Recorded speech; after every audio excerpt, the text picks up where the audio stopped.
It's another Football Friday on News OK. I'm Mike Sherman, sports editor of the Oklahoman, here in the Oklahoman studios, 100 West Main, Suite 100 in downtown Oklahoma City. And I'll be joined remotely by a bunch of our OU and OSU coverage teams.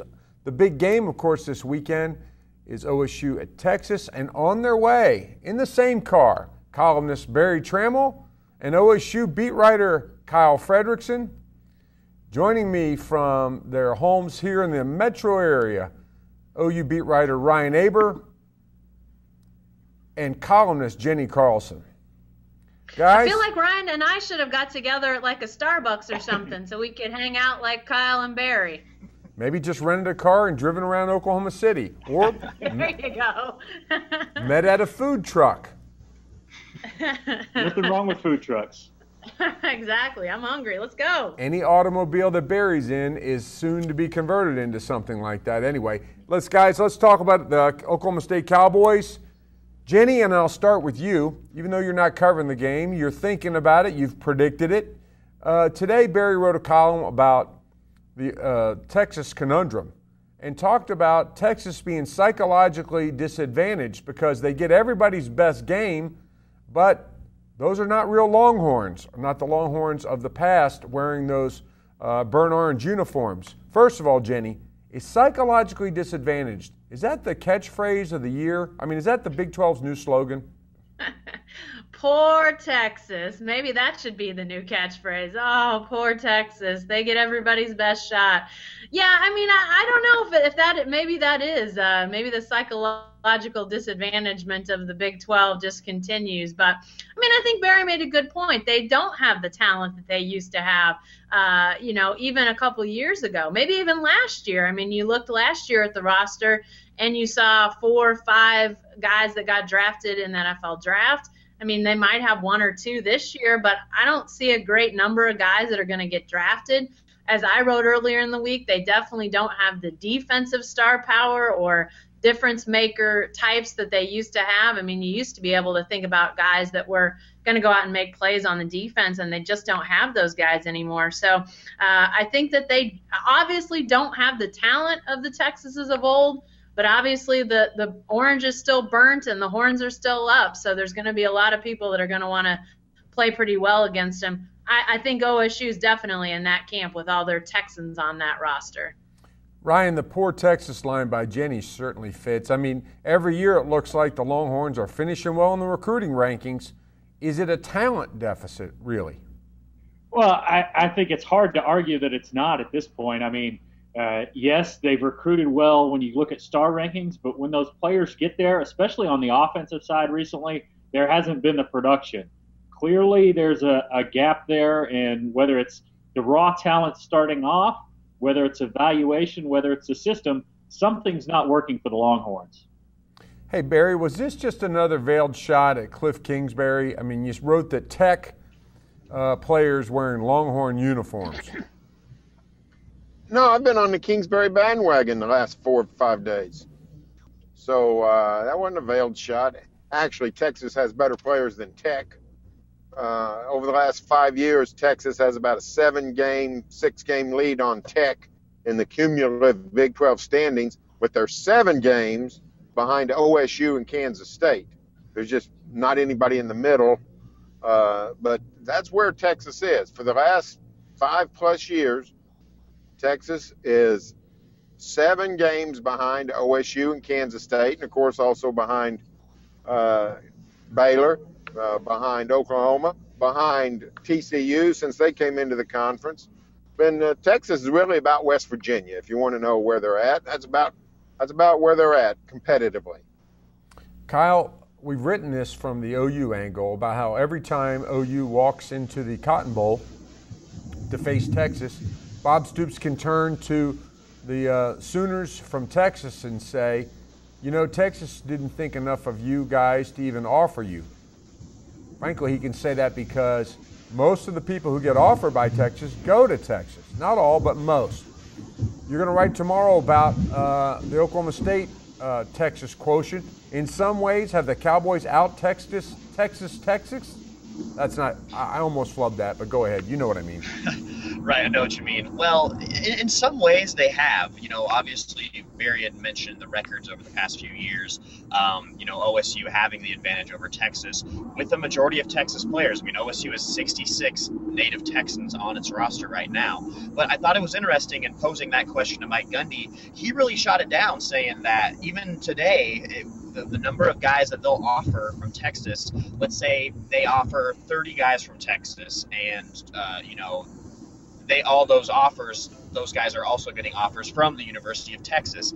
He says maybe one or two will stay on the Cowboys' radar, but for the most part, the majority of those guys who get Texas offers will then go on to play for Texas or will kind of go off the radar for OSU. So they're not necessarily feeding Texas to the guys that Texas wants, but they're certainly getting good Texas players that the Longhorns have overlooked and analyzing, why this program has maybe been on a downside. A lot of it has to come back to some of the misses in recruiting. Obviously, Emmanuel Ogba this year being the main guy that we look at, a potential first-round draft pick, who never got a Texas offer, being that he was, a little bit of a skinnier guy, a three-star guy who's really developed in this program, and OSU is certainly glad to have him now. But it's also interesting in the story I'm working on for the paper tomorrow. Texas holds a clear advantage in the number of Texas natives who've been drafted. So the individual talent is there. Since about 2010, they've had 17 native Texans get drafted. OSU has had 6 native Texans be drafted. So they're winning in that advantage. But at the same time, when you look at a program and its success, you got to base it on wins just as much as, putting these guys into the NFL. And the Cowboys are certainly leading in that first category. We talk a lot about the evaluation problems Texas had, including when Mack Brown was there towards the end of his tenure. Maybe the real failure of Texas coaching staff is how they bring all that talent together.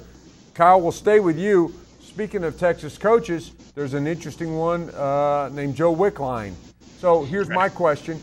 What's more competitive, OSU-Texas 2:30 Saturday at Darrell K. Royal Stadium, or OSU versus Joe Wickline in a courtroom to be named later? Both tense battles. I don't know if I want to pick a clear winner out of the two. But, with the shakeup at Texas and its offensive coaching staff just over the past couple weeks, OSU feels very, confident in its abilities, OSU being its legal team, in winning this case. Not necessarily because Wickline's demotion as a non-play caller changes the complexities of the case itself, but it opens the doors to a lot of interesting characters to be given depositions and to be asked about Wickline's role last year. Most notably, Steve Patterson, the ousted AD. What does he have to say now that he's been relieved of his duties? Does he know something about Wickline's role that hasn't been out yet? Jay Norvell, there's a little bit of a bedlam tie here, the new play caller. What are his thoughts about the leadership before taking over? And then I think my favorite of all the people who come into play here is being Tyrone Swoops, the benched quarterback who took every single play call last year in Texas's season. What does he think? Does he have a bit of an axe to grind? I mean, is he not really worried about Wickline's reputation in terms of this lawsuit? He seems to be a guy who really could have some interesting things to say at the end of the day. So both games, being the one in the courtroom and the one on the field, certainly a lot of intrigue this week. Jenny, whose testimony would you most be looking forward to if that ever went to trial? I think Kyle brings up a great point about Swoops. I mean, I think, he's obviously the guy who was getting the play calls. He is now an interesting perspective, being that he's not the starter anymore. And Sean Watson kind of went down with the Tyrone Swoops boat, if you will. So I don't know. I think I'd probably want to hear what he has to say. And remember, it was in the very depositions for this case that Charlie Strong forgot his name. So maybe it's kismet or karma or whatever you want to call it if Swoops plays a big role in this case down the road. How about it, Barry? Who would you most look forward to taking the stand in this case? Oh, probably Charlie Strong. He seems like a no-nonsense guy. I think he strikes me as a guy with a conscience. So there's a chance when he gets on the stand, he'll tell the truth. Who knows? You generally can't trust a coach at all, but maybe under oath, he would feel compelled to tell the truth. And then you could look inside of Bone and talk about the hiring prospect. What would you talk about when you tried to hire Joe Wickline? Was it clear that you just wanted him to coach offensive line, and then you figured out, oh, better make him play caller to get the contract settled out? What's his role dealing with Sean Watson and the offense? So probably Charlie Strong. There's been a bunch of head coaches in college football I'd like to get under oath. Hey, Kyle, does Barry have some sort of reptile behind his head there? What the heck is that thing behind him? Hey, this is his first rodeo, all right? He's got the neck pillow. He's comfort, all right? It's a 5-6 hour drive. He's a guy who knows what he's doing. I need one. I mean, it's clear he looks pretty comfortable in the front seat up there, so I can't hate on him. The pattern on it was a little bit confusing. I couldn't quite figure out what we had going on there. Thank you for clearing that up. Jenny, stand down. Your critiques of people's fashion, you're going to have that opportunity. Barry, one last thing about the trial. To me, if it goes to trial, Joe Wickline looks like the Marine. I'm with you, though. Charlie Strong might just be the guy who says, truth, you can't handle the truth. Hey, guys, Barry, stay with this game, Texas, OSU. You're going to write about Texas's new quarterback, the guy who I guess they discovered. It is amazing to me that anybody would watch Swoops play and think he would be the guy. What's OSU's DEFCON level set at now that Texas has found what looks like a quarterback who can play? Oh, I think it's about a 4. Everybody's excited. Everybody was excited about Swoops. Everybody was excited about David Ash. Heck, I was excited about Case McCoy when he beat OU. You can get excited over one game or two. But, you know, Hurd, I want to see Hurd against a pretty good defense. This will be a good test for Oklahoma State. They have, you know, outside of the Central Michigan quarterback, they haven't been tested much this year.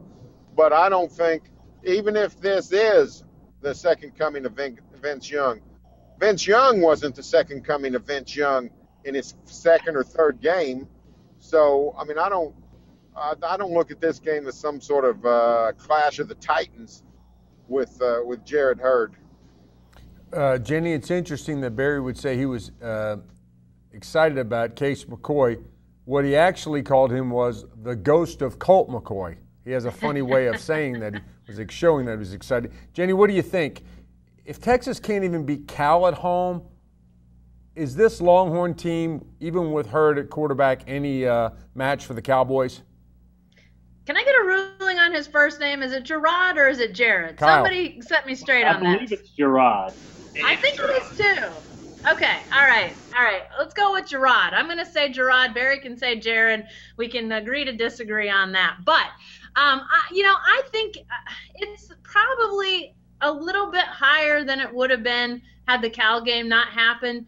But let's remember, Cal's not a team known for great defense. I mean, yeah, they've had some great offensive weapons over the years. If Jason Kersey was on this hangout with us, he'd want to remind us of Aaron Rodgers, of course. But, Marshawn Lynch has come through there. They've had some really great offensive teams over the years. But even when their team was really good under Jeff Tedford, they didn't have much in the way of defense. So, I mean, I think the fact that Hurd and Texas did what they did against Cal, yeah, it's impressive. Obviously, that's a record. A quarterback's never done what he did last week. But still, I think this OSU defense is going to be a vast improvement over that Cal defense. The fact that Hurd is able to run and pass a bit, that's going to put some stress on any defense. But, I think the OSU front is going to really get after him. Their linebackers are going to. And then, obviously, that secondary, it has the speed that we used to equate with Texas's defense. Remember when Texas had those defenses with Earl Thomas and Michael Griffin, and they just got to guys faster. They just had that amazing speed in the secondary. I don't know if OSU's got that level of speed, but when you see those guys out there, that speed level in the secondary to me is where they have really taken some big steps, and I think we're going to see that really at play against Texas, where in my estimation and the estimation of even Charlie Strong, I think has said that they just don't have the difference makers on offense. I think that OSU defensive secondary especially is going to be able to have a pretty standout day. Kyle, we'll end this with you. Do you think we know enough about OSU's defense to confidently say they can handle what Texas throws out there tomorrow? One second, you said again, Mike, you're breaking up a little bit. Do we know enough about OSU's defense to say they can confidently to say confidently they can handle Texas tomorrow? Do we know enough about them, I think, is the question. Oh, about the Texas defense? No, about the OSU defense. Oh, Plug your OSU earplug, Jim. Okay, yeah, sorry for breaking up there, guys. That's a good question. We don't know a whole lot, and a lot of that's based on a real soft non-conference schedule. And it's funny because, Mike Gundy says that's the schedule he wants. He wants these easy, he's been calling them preseason games because that's really what they've been. Games that don't really matter. OSU's going to win, just we need to get the base going.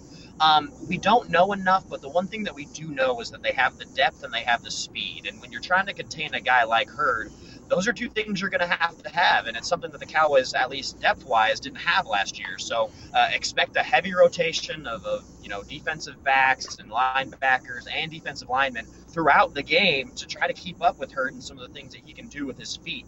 Now, we're talking about a whole lot more physicality here. We're talking about bigger players on the Texas front, more explosive playmakers in their skill positions. It'll be interesting to see how that matches up with this OSU defense that really hasn't practiced tackling and the physicality that they're going to get in the Big 12, but they appear to have the depth to at least roll out a bunch of different guys and see how it works, and that's got to make Cowboys fans pretty confident heading into Saturday. That's a great point, Kyle, in this new world order of player safety, less hitting in practice. This is a physical test the likes of which the Cowboys haven't seen really when you say speed and power. Of course, Central Michigan will line up and hit you, but not quite as quickly or with as much thrust perhaps. Let's talk about the Sooners bringing Ryan Aber. Ryan, the big talk this week from Bob Stoops, from Joe Castiglione yesterday, is about 11 o'clock kickoffs. The Sooners found out they had another one assigned to them. It's a week from Saturday, home against West Virginia in their Big 12 conference opener. So I ask you, let's put that against the other big news of the week. What's a bigger deal to the Sooners? The 11 o'clock kickoffs or The Spy Who Loved Me starring Art Briles' son-in-law? I think the 11 o'clock kickoffs are a bigger deal. I mean, this is something that's gone on really for the last 3 seasons. OU's had the West Virginia game will be the 7th since then. And you look at the bottom of the Big 12, Baylor and Texas haven't had one 11 a.m. Kickoff at home on a Saturday, which is pretty unbelievable when you hear Joe Castiglione talk about the balance. And I'm not sure how big the Baylor coach being on the sideline is in the overall scope of things. Yes, it's against the rules. Yes, he should have known. Yes, Art Briles should have known that, yes, it's a written rule, not an unwritten rule like he said. But OU knows he was there. They've got some time to prepare. They can switch up signs if they need to do that, which I think is probably the biggest thing about having a guy on your sideline, on the opposite sidelines like that. So I think the 11 o'clock deal is going to be really interesting to follow, to see if the league reacts moving forward in their television contracts, moving forward with pressure toward the television networks, and if there's any change made and any concession toward teams like OU and even Iowa State, who's also had 7 over the last 3 seasons. Hey, Barry, if we just measured this on Bob Stoops, which would you say was a bigger deal? Baylor. I don't think Stoops really cares about the 11 a.m. I think he's just speaking up for the fans. In fact, most coaches prefer 11 a.m. because they get the game over with and don't have to sit around all day. I know he's expressed some disgust with it, but I think he's just taking up for Joe C. and the fans. Although let's also remember Kerry Cooks complained about it in relation to recruiting the other day and how tough it makes it to get kids in and to go out on the road yourselves as coaches to recruit with an 11 o'clock game coming up on Saturday. That's an excellent point. And how Baylor and Texas both avoid an 11 a.m., I don't know. That's got to be, I don't believe, a conspiracy, but it's very strange. So, it's I think the Baylor spy thing just rankles Stoops. I don't think it has any tangible result. It just bothers him that somebody could be so flippant about the rules. Jenny, which of those two things do you think is a bigger deal? Well, I think when you're talking about, Sooner Nation at large, when you talk about fans and all that sort of thing, I think 11 is the bigger deal. It affects people's day, how their weekend's going to go, tailgating, obviously the whole Norman community and the businesses and how much business they can attract during a game day, which is obviously a big financial situation. So I think if you look at the wide picture, I think it is 11 o'clock starts. And I don't think anybody, is dismissing the idea that there have to be some 11 o'clock kicks for their program, but it's just how they've sort of all gotten piled on, seemingly a couple teams. I think Ryan detailed that really, really well. And, obviously the TV execs have decided that except for that primetime slot, 11 o'clock is the second most desired slot. That's where they want to put that second best game of the day. So, it's not a sign of putting down OU or anybody else that has to play in that 11 o'clock spot. It's seen as by TV execs as a good thing. But clearly when you're playing a ton of home games in that spot, it can really be a hard deal for your fans, for your local business community. So I think probably if you measure it out that way, 11 o'clock is a way bigger deal. But clearly, the way Baylor seems to not know the rules. I think Barry made a great point in his column about that. Art Briles referred to it as an unwritten rule. No, it's written right there in the rules, Art. You got to know the rules. And it sounds like Baylor may not have a good grasp on the rules. Either that or they've just chosen to do whatever they want. I don't know. So to color this in a little bit, we need that pronunciation guide. Is it Jeff Lebby? Is that right? Did I pronounce that right? Lebby, I believe. Lebby. Okay, Lebby. So Jeff Lebby, a former OU student, a graduate assistant, comes to a wedding, and then ends up on the sideline of Philip Montgomery and Tulsa during the OU-Tulsa game. He's wearing Tulsa garb. Guys, he's going to be suspended, I think, for the first half of the Sooners game against Baylor. And are suspensions for a quarter or a half, are they legit? Somehow, I know I'm talking to a group of fine and upstanding students who probably never served any kind of suspension or disciplinary action in school, but I clapped out an eraser or two in detention. And isn't just sort of like some sort of in-school suspension, Barry?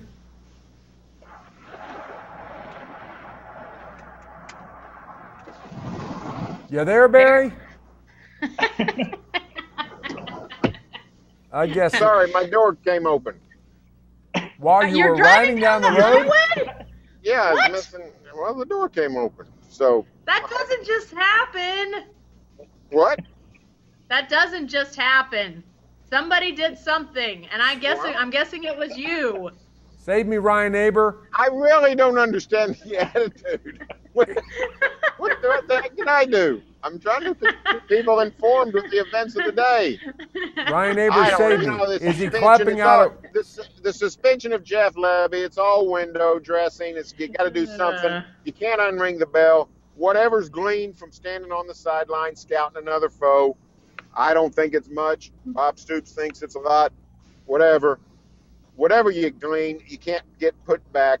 The only thing you could do is let the Sooners go down and put a coach on the sideline the first half of a game and watch the Fighting Baylor Bears, and don't tell them which game you're scouting. So you can't really do that because that's breaking another rule to pacify the first rule. So it's just a mess. It's just a sign of carelessness on the part of the Fighting Baylor Bears. That's not unringing a bell. That's ringing another bell and balancing out. I like that idea, Barry. Inspired. Hey, Barry, we're going to wind it up with a question for each of you. Here's yours.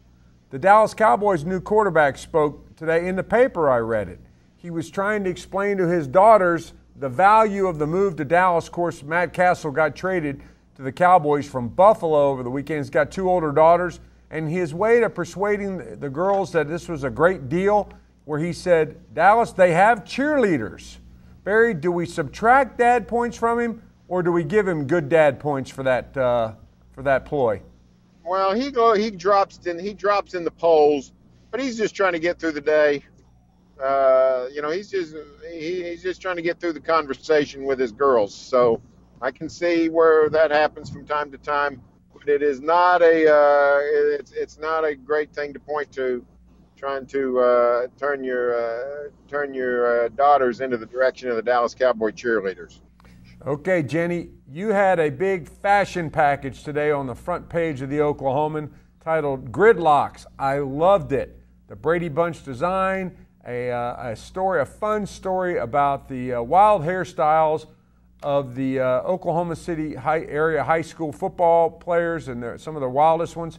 You know, you've had a variety of hairstyles yourself through the years, and I'm wondering if doing this package, may have inspired an idea or two for one of our panelists. Strangely, I'm wearing a braid, which I don't normally wear. I'm wearing that today, and I'm going to get my hair cut today. So who knows? Maybe I could come out with something different the way this is trending. John Helsley on our staff has long said he wishes he could have dreadlocks. He's loved the dreadlocks look. I don't think it's happening for John. But maybe our man AC Slater has been growing out his hair. Is there any chance we could set AC up with dreadlocks? Could we just get him to keep growing it and see what happens? Well, speaking of it, he's on pace. He He's heading that direction. Totally. Yeah, Kyle needs to work on that. Talk to that girl. Talk to that girl that's got him by the ring through his nose. She's the one calling all the shots. Kyle, Jenny has offered me a nice segue to my question for you. Any chance that you and your current roommate, are filming an off Broadway rendition of The Odd Couple? I'll just shoot down those rumors right now. There will be no Broadway performances between myself and Anthony Slater.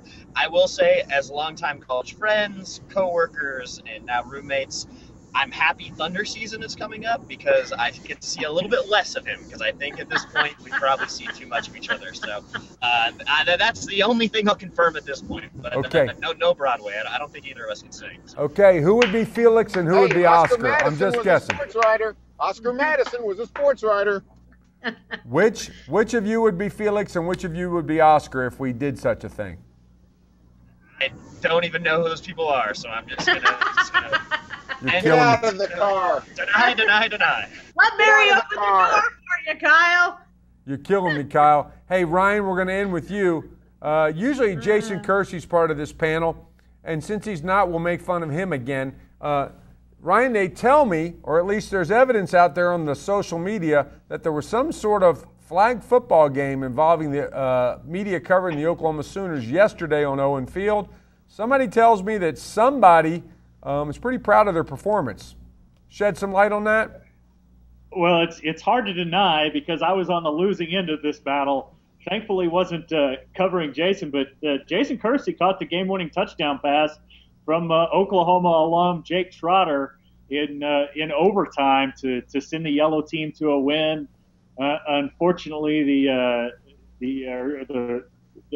red team that I was on, that Mike Houck was on, flamed out at the end with a couple of late turnovers. I did, however, play some shutdown defense. The guy I was on never caught a pass the entire game, but couldn't come up with it in the end. And the guy wearing the Noble Bear shirt celebrated and went nuts. I'm disappointed. Name names. Who were you guarding, Bobby Hebert? I was mostly guarding Justin Haidt, some Garen Emig, and a little bit of people in the OU Sports Information Office from time to time. Ryan Aber, I am disappointed that I couldn't have coordinated your defense. I would have assigned you to play some shut-up defense on Jason Kersey and Jake Trotter. We've heard way too much about their so-called football exploits. I should have rotated over on the last play. Oh, yeah. Hey, nobody would think about shading over to cover the Noble Flash. I can just tell you that right now. Hey, that's all for this edition of Football Friday, but you can stay with the best coverage team anywhere, every day at News OK and every morning in the Oklahoman. Have a safe trip, folks.